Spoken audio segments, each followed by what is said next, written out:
फिलहाल ये सारा सामान मैं यहाँ से हटाऊंगी।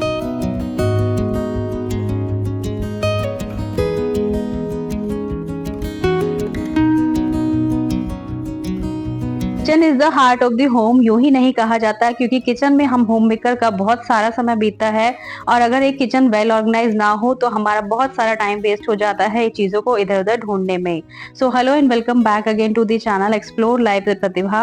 आज की इस वीडियो में आपके साथ शेयर करने वाली हूँ पेंट्री ऑर्गेनाइजेशन के साथ किचन की थोड़ी सी डीप क्लीनिंग और काउंटर टॉप का ऑर्गेनाइजेशन।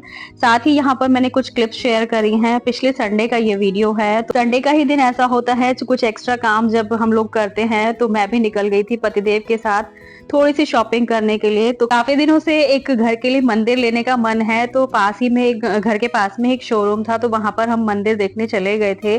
तो जब हम चीजें जाकर देखते हैं तभी हमें उनके प्राइस, उनकी लुक्स वगैरह का पता चलता है। आप ऑनलाइन कितना ही देख लीजिए, आपको एग्जैक्ट मेजरमेंट वगैरह चीजों का पता नहीं चलता है। और यहाँ पर रिकॉर्ड किया था आप लोगों के लिए, इनमें से कौन सा मंदिर का डिजाइन आपको सबसे ज्यादा पसंद आया है, सजेस्ट कीजिएगा, क्योंकि मंदिर अभी तक बुक तो नहीं किया है मैंने और बहुत ही जल्दी मैं लेने वाली हूँ। तो प्लीज थोड़ा सा सजेशन दीजिएगा किस तरह के मंदिर के डिजाइन आजकल ट्रेंड में हैं। उसके बाद हम लोग आ गए थे पैंट्री शॉपिंग के लिए। और जनरली घरों में जो पैंट्री आती है मंथ के फर्स्ट वीक में आती है, लेकिन मैंने पिछले हफ्ते पैंट्री परचेज कर ली थी क्योंकि हस्बैंड को जनरली आउट ऑफ स्टेशन जाना पड़ता है और मुझसे अकेले इतना सारे काम होते नहीं है, तो मैंने हस्बैंड की प्रेजेंस में ही सारी पैंट्री की शॉपिंग कर ली थी ताकि मुझे आगे जाकर प्रॉब्लम ना हो। फ्रेंड्स, गर्मियां आने वाली हैं और देखो किचन मैंने पूरा साफ कर लिया है और पंखा चला के छोड़ दिया था और पूरी किचन मैंने क्लीन कर ली है। जो सुबह का नाश्ता वगैरह होता है उसके बाद बहुत सारा काम फैल जाता है किचन में, तो पूरी किचन की आज मैंने सफाई करी है और सारे यहाँ पे से बर्तन वगैरह जो थे वो सब हटा दिए हैं और बर्तन भी धुल गए हैं। और जब भी आप बर्तन खुद धोएं या फिर आपके मेड से धुलवाएं तो जो चम्मच वगैरह है वो इस तरह से सेपरेट करके रखवाइएगा, ताकि नेक्स्ट टाइम आपको जो बास्केट होती है बर्तनों की, उसके अंदर से अगर आपको जल्दी से निकालनी है चम्मच तो फिर ढूंढने में प्रॉब्लम होती है, क्योंकि सारी जो चम्मच और चाकू वगैरह होते हैं वो इसके अंदर नीचे चले जाते हैं और फिर ढूंढने में बहुत प्रॉब्लम होती है। और बर्तन अब सूख गए हैं। यहाँ पर जो किचन सिंक है वो बिल्कुल साफ हो गया। यहाँ पर मैं ट्रे वगैरह रखती हूँ इस तरीके से और पूरे बर्तन मैं अभी पोंछ के जो इनकी जगह है ड्रॉर्स वगैरह में रख दूंगी। और यहाँ पर ये जो चॉपर है इसको भी साफ करके अच्छी तरह से इसका जो डब्बा है उसके अंदर रख दूंगी जहाँ पर इसकी जगह मैंने बना रखी है। और आज ना सोच रही हूँ मैं ये जो किचन का ये वाला जो कॉर्नर है इसको मैं ऑर्गेनाइज करने के लिए, तो यहाँ पे ना काफी सारा स्पेस घेरा रहता है। ये जो चकला है और यहाँ पर ये जो रोटी का जो डब्बा है ये भी रखा रहता है, तो काफी सारा स्पेस यहाँ पे घिरा हुआ है। तो इसके लिए मैं एक DIY का इस्तेमाल करने वाली हूँ। फिलहाल ये सारा सामान मैं यहाँ से हटाऊंगी। और ये जो है क्या कहते हैं,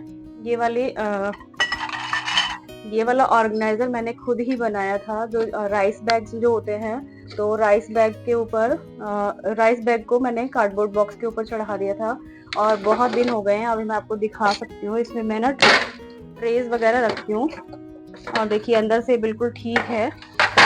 फ्रेंड्स, यहाँ पर मैं किचन में रखने वाली हूँ ये वाली चौकी जो मैंने पिछले साल नवरात्रि डेज में बनाई थी। और इसके अंदर मैंने यहाँ पर ये लगाए थे जो रोटी रैप होता है उसका जो अंदर वाला रोल होता है वो फेविबॉन्ड से चिपका दिया था। और इसके बाद ऊपर मैंने एमसील भी लगाया था, सॉरी जो मोल्डेड क्ले होती है, तो ये बहुत अच्छे से सूख गए, मतलब चिपक गए हैं, काफ़ी स्ट्रॉन्ग है। तो अभी ये मेरे मंदिर में यूज नहीं हो रही थी, तो मैंने सोचा कि इसी को एज अ DIY मैं किचन में यूज करने वाली हूँ। सो फ्रेंड्स, यहाँ से मैंने सारा सामान जो है हटा दिया है और किचन काउंटर टॉप को मैंने क्लीन किया है DIY सॉल्यूशन से। तो विनेगर में थोड़ा सा पानी और थोड़ा सा डिश लिक्विड मिलाकर ही मैं साफ करती हूँ काउंटर टॉप को। और जो ये टाइल्स वगैरह हैं किसी भी हार्ड केमिकल सॉल्यूशन से मैं क्लीन नहीं करती हूँ, हमेशा DIY सॉल्यूशन का ही इस्तेमाल करती हूँ। तो ये सब मैंने क्लीन कर लिया था बस और इसको क्लीन करने के बाद ये जो चौकी है यहाँ पर मैं प्लेस करके रख के देख रही थी कि किस तरीके से जो है काउंटर टॉप पर ज्यादा स्पेस होगा। और यहाँ पर इस वाले स्टैंड में जो एक कप का स्टैंड है इसमें 2-3 कप जो ऐसे थे जो बिल्कुल बेकार थे, और एक वीडियो मैंने आपके साथ शेयर किया हुआ है, तो उससे मैंने अब एक प्लांटर बनाया था। मैं साइड में यहाँ पर पिक लगा दूंगी। जब भी आप डीप क्लीनिंग कर रहे हैं तो जो एक्स्ट्रा चीजें हैं वो वहां से हटाते रहिए। तो चौकी मैंने रख दी है और इसके ऊपर मैंने यहाँ पर यूज किया है ये ऑर्गेनाइजर जो मैं अपने ड्रेसिंग टेबल पर इस्तेमाल करती हूँ। तो थोड़ा सा चेंज करते रहने से किचन में आपको एक पॉजिटिव वाइब्स आती हैं और कुछ नया नया सा भी लगता है। और आपके सामने ही है, यहाँ पर देखिए कितने सारे स्पेस की सेविंग हो गई है। थोड़ी सी जगह में यहाँ पर जितनी भी ट्रेज वगैरह मैं जो सिंक के ऊपर टैप लगे हुए हैं उनके ऊपर रखती थी, तो वो सब इसके अंदर अरेंज हो गई हैं। इस तरह के ऑर्गेनाइजर अगर आप मार्केट से खरीदेंगे तो आपको काफी कॉस्टली मिलते हैं, तो घर पर जो चीजें हैं उनका मैक्सिमम यूज करें, थोड़ी सी जुगाड़बाजी लगाकर। काफी सारा सामान इसमें अच्छे से अरेंज हो गया है, चकला भी उस चौकी के नीचे आ गया है। विंटर्स में जो केटल हम यूज करते थे पानी गर्म करने के लिए, उसको भी मैं हटा दूंगी, क्योंकि जिन चीजों की जरूरत नहीं होती है तो वो अननेसेसरी स्पेस घेरती हैं। हमारा किचन काउंटर टॉप भरा भरा सा लगता है, तो एक्स्ट्रा चीजें हटा दीजिए। और इसी बॉक्स के अंदर मैं यहाँ पर चॉपर रखती हूँ, इससे इसके जो पार्ट्स हैं, एसेसरीज हैं, वो बिल्कुल सही जगह पर मुझे मिल जाती हैं।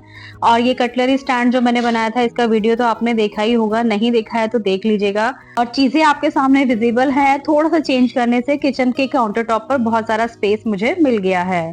तो चलिए फ्रेंड्स, अब किचन की पैंट्री ऑर्गेनाइज करते हैं। तो सारी जो पैंट्री मैंने शॉपिंग करी थी वो मैंने डाइनिंग टेबल पर रख ली है और उनको सेग्रीगेट कर लिया है। जो भी बाथरूम एसेसरीज वगैरह हैं, जैसे सोप वगैरह, शैम्पू या फिर साबुन वगैरह, जो भी टूथपेस्ट वगैरह, वो सब मैंने अलग कर ली है। चीजें अगर आप सेग्रीगेट कर लेंगे तो आपको पता रहेगा कौन सी जगह पर क्या चीज रखनी है। बस इसके बाद मैंने किचन के जो कैबिनेट्स हैं, जहाँ पर मैं सारे कंटेनर्स में दालें वगैरह रखती हैं, वो सब मैंने निकाल ली हैं। और मैंने पहले से ही इनको डब्बों को खोलकर देख लिया था कि मुझे कितनी क्वांटिटी में दालें वगैरह लानी है। तो कोई पर्टिकुलर दाल जो हमारे किचन में ज्यादा यूज होती है, जैसे मेरे घर में लाल वाली जो मसूर की दाल होती है वो ज्यादा यूज होती है, तो उसको मैंने मतलब क्वांटिटी में ज्यादा परचेज किया था। और मेरे घर में चने की दाल बहुत कम यूज होती है, तो मैंने चने की दाल की क्वांटिटी कम रखी। और यहाँ पर सारे डब्बों में से जो पहले की जो पैंट्री है जिनके अंदर दालें वगैरह रखी हैं, तो उनको मैंने बाउल में निकाल लिया है। और यहाँ पर मान्या मेरी हेल्प कर रही है, क्योंकि किचन में इतना स्पेस नहीं होता है, तो डाइनिंग टेबल पर सारी ग्रोसरी रखी है, तो वहां से वो उठाकर मुझे दे रही है। और यहाँ पर जितने भी जो कंटेनर्स हैं जो मुझे लग रहा है कि थोड़े गंदे हैं, तो वो मैंने धुलने के लिए डाल दिए हैं। बाकी जो डब्बे मुझे साफ लग रहे हैं उनको पहले मैंने गीले कपड़े से पोंछ लिया था, उसके बाद सूखे कपड़े से पोंछ लिया था। तो काम को स्मार्टनेस से करेंगे तो हमारा बहुत ज्यादा काम नहीं बढ़ता है। और मैंने आपके साथ एक बहुत पहले वीडियो में शेयर किया था, तो ये लेबल मैंने मीशो से मंगाए थे, जिसके अंदर काफी सारे लेबल्स जो इंडियन पेंट्री में यूज होते हैं वो नहीं थे। तो मैं लेबल बनाने के लिए जो स्टिकी नोट्स होते हैं उनका भी इस्तेमाल करती हूँ, या फिर जो ग्रोसरी के जो पैकेट आते हैं जिसके अंदर ग्रोसरी होती है, तो उसके पैकेट के ऊपर लेबल लिखा होता है, तो उसको मैं कट करके टेप से इन कंटेनर्स के ऊपर पेस्ट कर देती हूँ। तो इस तरह से थोड़ी सी सूझबूझ का इस्तेमाल करके हम काफी सारा पैसा बचा सकते हैं। और काफी टाइम पहले मैंने एक पेंट्री ऑर्गेनाइजेशन का वीडियो आपके साथ शेयर किया था, तो मेरे पास एक कमेंट आया था कि इस तरह के कंटेनर ना यूज करके आप ट्रांसपेरेंट कंटेनर यूज करें, तो बहुत ही अच्छा लगा मुझे वो सजेशन। लेकिन बिफोर 2 इयर्स ही मैंने ये वाले कंटेनर्स खरीदे थे, तो हस्बैंड ने मुझे यही दिला दिए थे। तो उस टाइम मुझे यही बहुत अच्छे लग रहे थे, अट्रैक्टिव लग रहे थे, और लेबल लगाने से सारा काम मेरा अच्छे से हो जाता है। नेक्स्ट टाइम जब भी परचेज करूंगी तो थोड़े ट्रांसपेरेंट मैं कंटेनर्स किचन के लिए लूंगी।